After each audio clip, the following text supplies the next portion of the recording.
যদি আমার আইডি থেকে হঠাৎ করে পোস্ট করা না হয়, কেউ কি মিস করবে?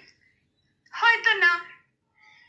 ইনবক্সে হয়তো মেসেজ আসবে, সিনও হবে না, রিপ্লাই পাবে না, পড়ে থাকবে ওভাবেই। কেউ কেউ হয়তো অপেক্ষায় থাকবে, এই বুঝি আসলো অনলাইনে। আবার কেউ কেউ হয়তো টেরই পাবে না, কেউ একজন হারিয়ে গেছে।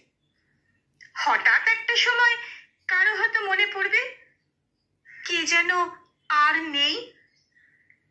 কষ্ট করে নামটা সার্চ করবে, পুরনো পোস্টগুলো দেখবে, প্রোফাইলটা চেক করবে, আর ভাববে হুট করে কোথায় চলে গেল।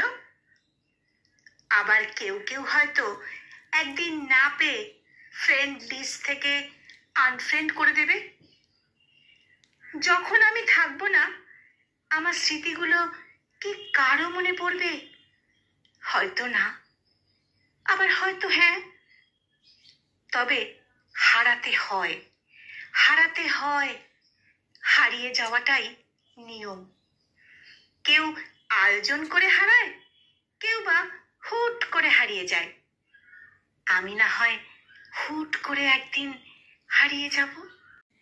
সংকলিত এই মোটিভেশনাল পাঠটির কণ্ঠপ্রয়াসে আমি নিবেদিতা।